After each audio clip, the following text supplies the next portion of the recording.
Hola, soy la doctora Sandra Andino. Yo trabajo en el Sanatorio Mayor, soy clínica y mi especialidad es obesidad y diabetes. Trabajo con un equipo de cirugía de obesidad.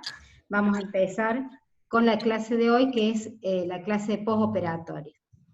El postoperatorio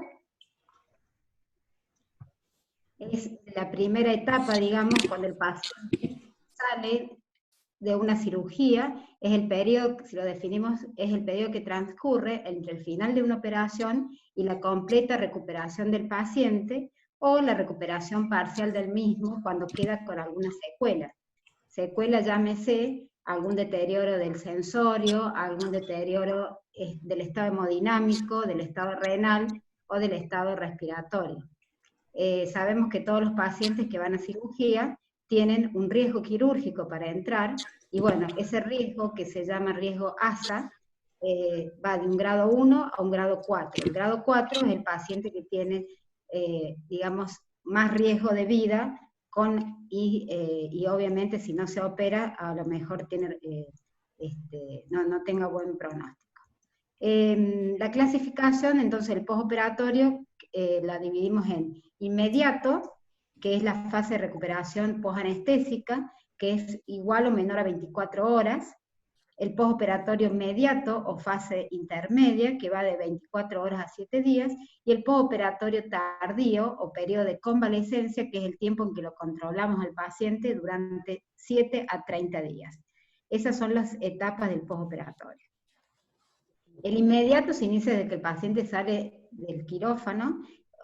Previamente a salir lo extuban, por supuesto, si está con anestesia general. Si está con anestesia raquídea, no, lo van a oxigenar nada más, no está con anestesia general, no está con ventilación asistida, y dura entre 12 y 72 horas. Por eso decimos que algunos tienen el postoperatorio inmediato más de 24 horas. Acá en las imágenes tenemos como el paciente es extubado, y, o sea, después de la intubación se va a extubar, y acá como cuando es trasladado a su sala, que será sala habitación común o sala de terapia intensiva. El paciente cuando llega a su lugar de destino tiende a adoptar una posición que puede ser indicada por el médico o no. Por ejemplo, la posición de Fowler, que es cuando queremos que todas las colecciones, todo lo que los líquidos de lavado que salen por los drenajes, se vaya hacia la parte de más gravedad, que sería hacia el abdomen inferior, y la cabeza está por encima del plano de los pies. El Trendelenburg, que es, por ejemplo, cuando un paciente sale de cirugía y hace un episodio de hipotensión y queremos levantarle la tensión, elevamos los pies por encima del plano de la cabeza, o sea, es una posición invertida. Y otras posiciones activas electivas, como puede ser la de Sims, etc., los decúbitos laterales. Bueno, ¿qué vamos a ver nosotros en el postoperatorio inmediato? Apenas el paciente llega a la terapia intensiva o a la sala común, es muy importante que primero el paciente al salir de la sala de quirófano pase a una sala de recuperación. En esa sala de recuperación, el anestesista, que es el médico recuperador, va a controlar ¿qué? Los signos vitales, la tensión arterial, el pulso, la respiración.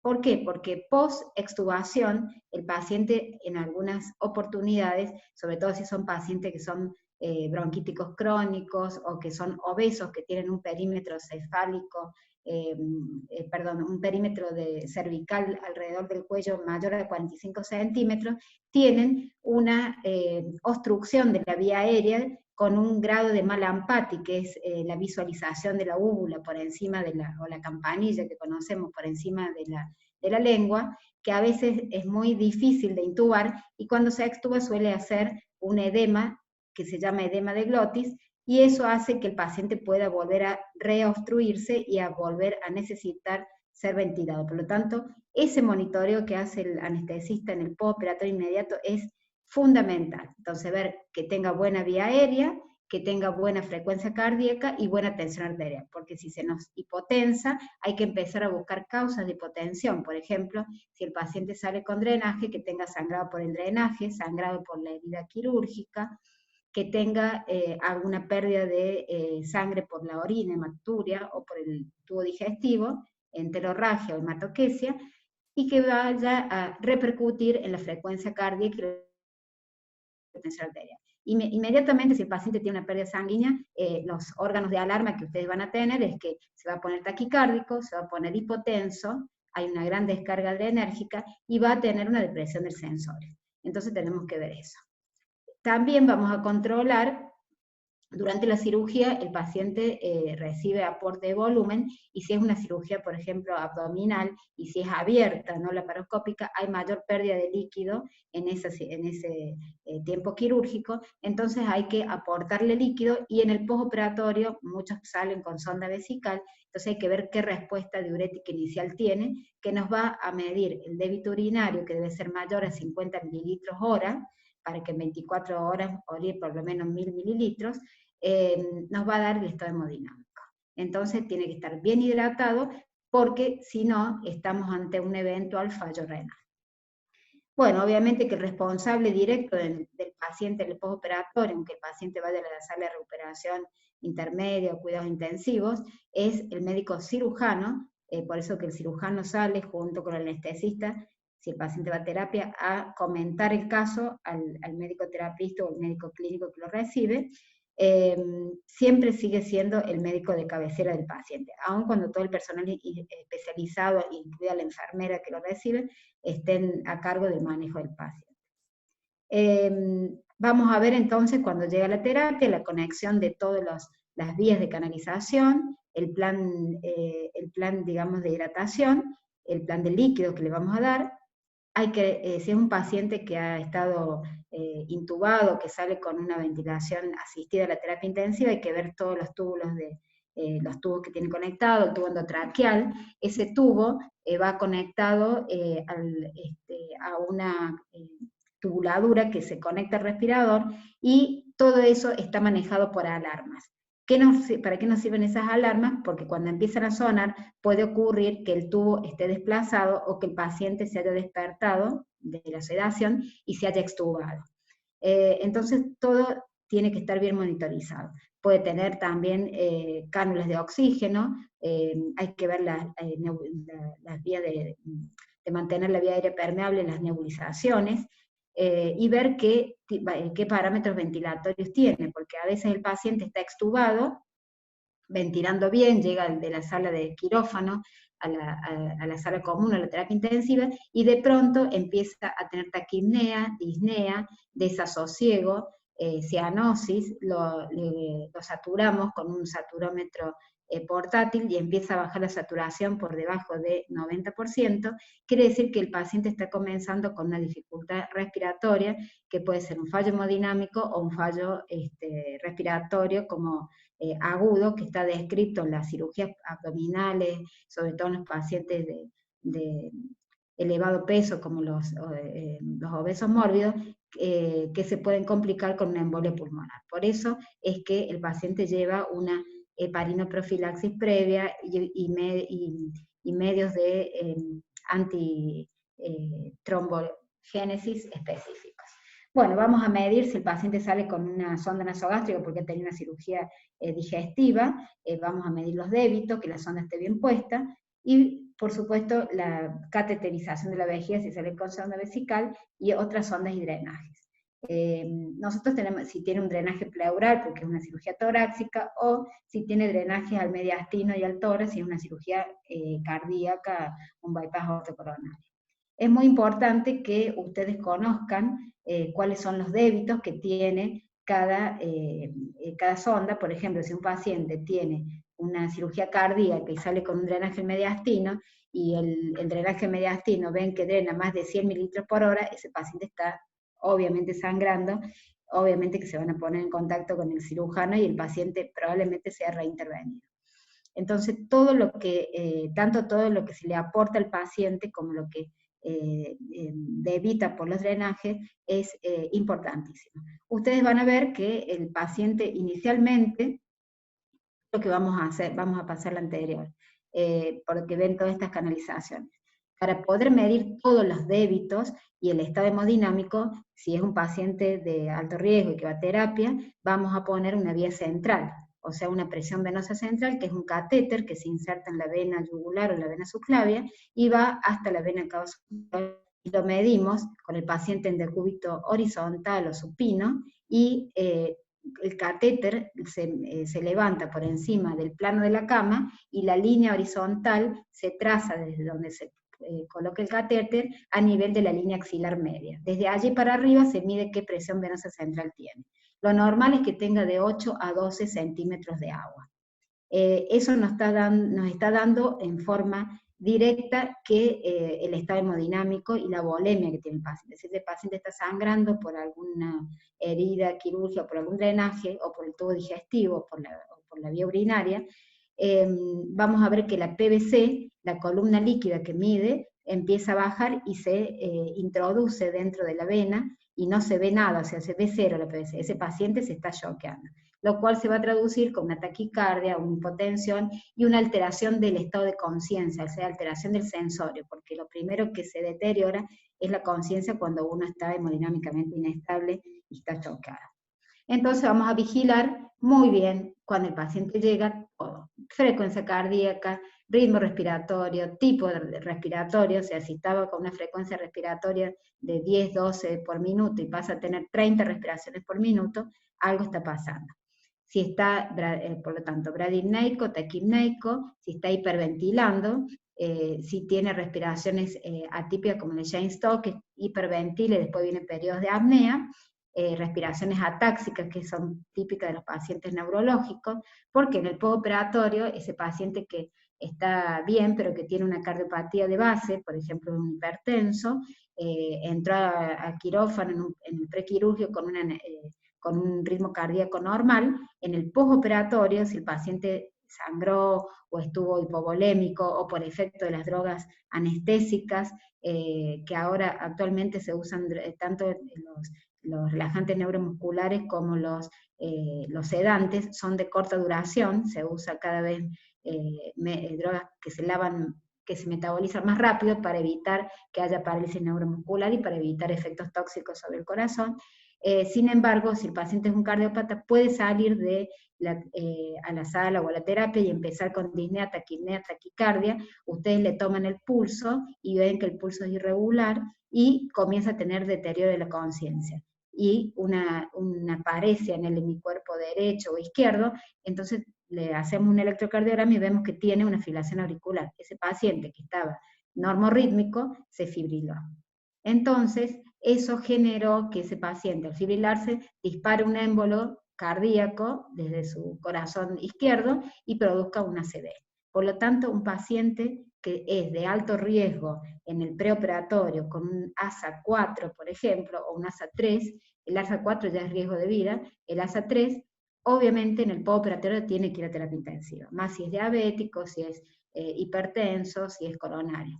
Acá cuando decimos tipo de respiración o hiperventilación, el paciente, al ser un diabético, al haber perdido líquido en el intraoperatorio, va a salir hipovolémico, y la hipovolemia genera acidosis metabólica. Entonces, si el paciente es un diabético y tiene una acidosis metabólica, usted le hace un control de glucemia, está hiperglucémico, está cetonémico, cetonúrico, bueno, está hiperventilando porque está generando una compensación de su acidosis metabólica con alcalosis respiratoria. Entonces, la clínica es soberana. Ustedes tienen que ver, evaluar todo el estado general del paciente: cardiovascular, respiratorio y neurológico. Observar si está ansioso, si está intranquilo, que eso nos está dando de que su estado de conciencia también se va a deteriorar. Si elimina secreciones bronquiales, traqueales, aspirarlo, porque se pueden tapar esos tubos o la vía aérea. Si está sin ventilación asistida y con una máscara facial que se llama máscara de Venturi, vamos a ver que cada Venturi tiene un flugímetro que mide qué PO2, qué presión inspirada de oxígeno le damos. Habitualmente el aire respirado tiene una presión de oxígeno de 21%. Si nosotros le queremos generar al paciente mayor oxigenación, le damos hasta el 40 o el 50%, o sea, lo hiperoxigenamos. ¿Para qué? Para que cuando midamos la saturación de oxígeno sea mayor a 90, que corresponde en la curva de disociación de la hemoglobina, que es la que nos dice que la célula va a trabajar metabólicamente bien, nos va a dar una PO2 de 60. O sea que ustedes le ponen un saturómetro en el dedo, el paciente va a estar bien cuando sature por encima de 90. Quiere decir que la PO2 es de 60, y aunque esté ligeramente hipoxémico, va a tener buena actividad metabólica. Y vamos a ver que esté bien trabajado desde el punto de vista respiratorio, la kinesioterapia respiratoria, para prevenir una de las complicaciones que se da en la cirugía y que es más frecuente de lo que uno espera, que son las atelectasias, y que van a ser generadores de temperatura y de fiebre. Bueno, entonces, monitorización básica y especial, cuidados generales, cuidados de heridas quirúrgicas, vamos a ver los medicamentos a administrar y vamos a pedir los estudios complementarios. El paciente llega a la sala y muchas veces, si no es necesario, no pedimos, pero pedimos el laboratorio mínimo, pero si está en terapia vamos a pedir el laboratorio completo, incluyendo la gasometría. Y bueno, finalmente el paciente se verá, si está en la sala común, cuando empieza su ingesta alimentaria. Entonces, monitorización básica, monitorización cardíaca. En este monitor estamos viendo que se marca la presión arterial media, que es la TAM, cuya fórmula para sacar la tensión arterial media es presión arterial sistólica más 2 por la presión arterial diastólica sobre 3. Ahí le va a dar, en esa fórmula, les va a dar cómo se hace una presión arterial media. El paciente tiene que tener una TAM entre 60 y 80 milímetros de mercurio. Si ustedes le ponen un catéter en la arteria radial, generalmente se pone para la presión arterial, para una TAM, y ven que tiene una TAM de 40, ese paciente está hemodinámicamente mal. Bueno, vamos a evaluar el patrón respiratorio, circulatorio, neurológico, volvemos a repetir porque ustedes tienen que evaluar todo. Y edema, si tiene edema, puede ser que el paciente haya sido polinfundido, entonces cuando le medimos la PVC, va a tener una PVC de 20. O puede ser que el paciente sea un cardiópata, y si nosotros le ponemos mucho aporte de volumen, vamos a descompensarlo hemodinámicamente. Entonces, para que un paciente cardiópata sea bien hidratado, a veces aparte de la PVC, si nosotros lo tenemos en terapia intensiva y el paciente está haciendo una insuficiencia respiratoria y tenemos en una placa de tórax una imagen como de edema agudo de pulmón, tenemos que poner lo que se llama un catéter de Swan-Ganz. El Swan-Ganz es un catéter triple vía que se coloca también por la técnica de Seldinger a través de una vena que va a la vena cava, la subclavia o la yugular. Habitualmente usamos la yugular, siempre la yugular interna, y una de los extremos del catéter tiene un baloncito que se enclava en la arteria pulmonar. Cuando nosotros medimos tensión de enclavamiento, eso se llama la presión de Wesch, presión de enclavamiento, que es la que nos dice que la presión capilar pulmonar por debajo de 15 va a estar bien hemodinámicamente. Cuando empieza a subir por encima de 15 y tenemos una placa de edema pulmonar, es que el paciente está congestionado. Entonces tenemos que sacarle el líquido y bajarle digamos, la carga al corazón. Entonces le vamos a poner diuréticos, vasodilatadores, y si está hipotenso y con bajo índice cardíaco, porque esa monitorización nos permite medir índice cardíaco, resistencia vascular sistémica y pulmonar, aparte de la presión venosa central, le vamos a colocar inotrópicos. La dopamina, la butamina, la amrinona, la milrinona, cualquiera. Bueno, entonces vamos a ver todos esos signos que son importantes. Si tiene edema, si tiene cianosis, si tiene arritmia, que habíamos dicho que puede fibrilarse en el postoperatorio, y la presión compartimental. Bueno, cuando el paciente tiene un aumento de la presión intraabdominal, ya sea porque, por ejemplo, es un paciente con un infarto intestino mesentérico, y no se pudo cerrar, no se cierra el abdomen a veces en primera instancia, se deja un abdomen abierto y contenido, el objetivo de eso es disminuir la presión intraabdominal, porque si no, y se cierra en un segundo, en un tercer tiempo, o sea, se hacen varios lavados y después se cierra, porque ese paciente puede generar un distrés respiratorio secundario si le cerramos todo el abdomen en una sola cirugía. Bueno, lo que decíamos recién, vamos a medir presión venosa central, la presión arterial invasiva, se puede medir saturación venosa yugular, esto, por ejemplo, los pacientes neuroquirúrgicos, saturación venosa pulmonar y la capnografía de la CO2. Acá le puse la TAM, la tensión arterial media promedio, que es apropiada, es entre 60 y 70 milímetros de mercurio.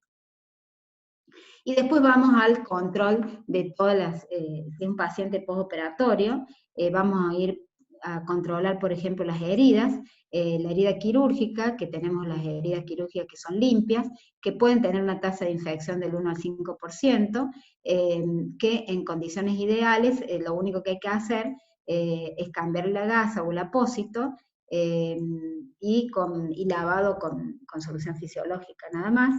Después las heridas limpias contaminadas que tienen una tasa de infección mayor, hasta de un 11%, que suelen quedar con un drenaje, se produce ahí, se rompe la barrera estéril, entonces recibe el mismo manejo que una herida limpia, sin embargo debe observarse si se desarrolla algún grado de infección o alguna supuración, ya que ante la mínima contaminación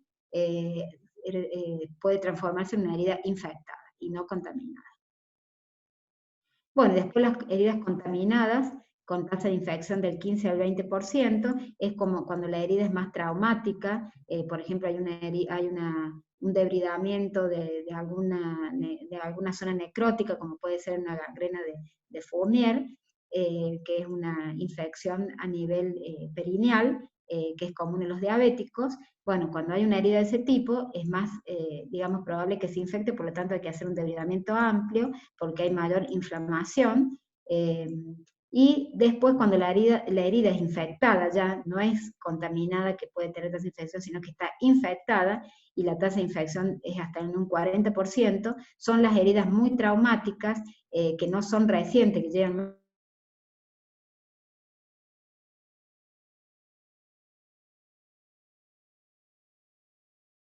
un cuerpo extraño en la zona de la herida, o contaminación por materia fecal, por ejemplo, si el paciente ha tenido una cirugía y quedó con una colostomía. Este, por ejemplo, es un paciente con una vasculopatía diabética, o sea, se nota que tiene alteraciones vasculares, y bueno, y la herida se ha sobreinfectado por isquemia y por sobreinfección. Bueno, vamos a tener en cuenta la profilaxis antibiótica en todos los pacientes. Siempre la profilaxis se hace en función de las capas del organismo que se deterioran o se rompen. O sea, la primera barrera que se rompe es la piel. Por lo tanto, la profilaxis siempre se hace con la cefalosporina, las penicilinas, o sea, para cubrir los gérmenes gram positivos. Pero si es una cirugía que ha tenido complicaciones y hemos drenado abscesos, vamos a cubrir tanto gram positivos como gram negativos, y si tenemos heridas penetrantes y fracturas expuestas, hay que cubrir los clostridium, entonces usamos la penicilina benzatínica, también podemos usar el metronidazol. Y bueno, siempre vamos a cubrir fundamentalmente los gram positivos y en algunos casos gram negativos. Y con respecto al tratamiento del dolor, es importante que el paciente tenga una buena analgesia, tanto postoperatoria inmediata, porque eso nos va a permitir que tenga una buena ventilación, un buen estado hemodinámico, porque si no va a empezar a estar hiperadrenérgico y eso generado por el dolor. Bueno, los analgésicos, lo ideal es combinar un antiinflamatorio no esteroideo en una infusión continua, por ejemplo el diclofenac, 150 miligramos, y agregarle un opioide. El opioide, que puede ser morfina endovenosa, diluida, la morfina 1 en 10, y de esa porción y de esa dilución hacerle 3 centímetros endovenoso cada 4 cada 6, hasta que el paciente esté sin dolor y se puede alimentar, y podemos pasar a la medicación bioral, que puede ser el tramadol, gotas o comprimidos, y si no, si el paciente vemos que tiene un dolor que no se puede mejorar con la medicación endovenosa, se puede hacer una infusión continua con bomba de infusión de fentanilo. Esto obviamente lo tenemos que hacer en terapia intensiva. Hay pacientes que se le hace un bloqueo raquídeo y se le pone directamente a nivel del raquis el goteo con fentanilo para producir un bloqueo abdominal. Eso es, por ejemplo, en pacientes oncológicos que tienen cirugías grandes y que, bueno, que el dolor a veces es intolerable. La analgesia postoperatoria debe realizarse todos los periodos, en el inmediato y en el tardío, obviamente que la cantidad de analgésicos y el tipo es menos complejo. Bueno, el laboratorio que le vamos a pedir, como sabemos, es un hemograma, o sea, un hemocitológico, glucemia, urea, creatinina, porque vamos a medir el débito urinario y vemos que si el paciente no orina va a empezar a aumentar la urea y la creatinina, y se va a alterar el balance hidroelectrolítico, sobre todo si tenemos una acidosis metabólica, el paciente va a empezar a estar hipercalémico, cistoligúrico, y bueno, muchos de estos pacientes a veces requieren diálisis. La coagulación, por supuesto, plaquetas, APP, KPTT, el estado ácido-base, o sea, la gasometría arterial, ahí vamos a ver cómo está el bicarbonato y cómo está la oxigenación. La radiografía de tórax, que es premonitorio para ver si el paciente, por ejemplo, ha estado ventilado en el intraoperatorio y empezamos a ver que tiene una hipoventilación en un campo pulmonar, le hacemos la placa de tórax y vemos que tiene un colapso pulmonar, ese paciente probablemente haya hecho un neumotórax secundario a la hiperpresión que se generó en la ventilación mecánica, o a veces no es lo habitual, pero a veces el paciente no se puede canalizar para poder dar la pseudoanalgesia y la anestesia en el quirófano, y se le hace una vía central. Si se le hace una vía central, el paciente tiene que tener un monitoreo radiológico de dónde está colocado el catéter de la vía central, porque si no podemos producir un neumotórax también. Y agregado a la ventilación mecánica que le damos, va a aumentar, podemos transformarlo en un neumotórax a tensión, que va a producir un colapso cardiocirculatorio y puede producir un paro cardíaco en el intro o en el postoperatorio. Entonces, tener muy en cuenta que cuando se coloca una vía central, tiene que estar monitorizado la localización del catéter. Bueno, la radiografía de tórax nos sirve para todo eso, y para ver atelectasia, y para ver una cosa muy temible también en la extubación, que es la broncoaspiración. Y el electrocardiograma para ver el ritmo cardíaco, porque puede haber también complicaciones coronarias. El paciente va a recibir, una vez que se ha recuperado, en el postoperatorio inmediato, después de las 72 horas, si tiene una cirugía digestiva, bueno, se comenzará a alimentar. Si el paciente está ileado, después que comienza a tener ruidos intraaéreos, bueno, eso lo manejan ya, se maneja con el cirujano, pero habitualmente ustedes tienen que ir evaluando la clínica. Si es una cirugía de vesícula, una colistectomía por video, habitualmente a las 24 horas el paciente ya puede ingerir líquidos, y si es una cirugía intestinal, y vemos que el paciente no va a comer por un tiempo largo, probablemente se lo apoye por vía parenteral, se le hace una vía central y se le coloca nutrición parenteral en monobolsa, donde van todos los proteínas, lípidos, hidratos de carbono y oligoelementos a la vía venosa. Pero si el paciente se puede alimentar por boca o por vía enteral, lo ideal es poner una sonda nasoyeyunal y alimentarlo por la vía enteral, porque el intestino es fundamental que se mantenga trófico, ya que la pérdida de la mucosa intestinal o la atrofia intestinal por la falta de alimentación integral va a generar translocación bacteriana, y esa es una de las causas por las cuales el paciente, cuando hay un estado séptico, perpetúa su sepsis. O sea, hay que evitar la translocación bacteriana alimentándolo tempranamente al paciente por vía enteral. El paciente que tiene trastornos neurológicos también se puede alimentar por gastrostomía o yeyunostomía. Eso se puede colocar por vía endoscópica o en el intraoperatorio. Bueno, vamos a ver que las complicaciones postoperatorias, o sea, este es el postoperatorio normal, pero puede haber complicaciones, y hay una clasificación muy representativa, que es la de Clavien-Dindot, de las complicaciones quirúrgicas. Tiene 5 grados, el grado 1, que dice que es cualquier desviación del postoperatorio normal, sin necesidad de que reciba el paciente tratamiento farmacológico o intervenciones quirúrgicas. Por ejemplo, ese paciente en el postoperatorio hizo una crisis hipertensiva. Bueno, lo medicamos para la crisis hipertensiva, y sigue su evolución normal postoperatoria. No se necesitó reintervenir, no se necesitó hacer una endoscopia porque está sangrando, ni una intervención radiológica que puede ser una punción guiada por tomografía.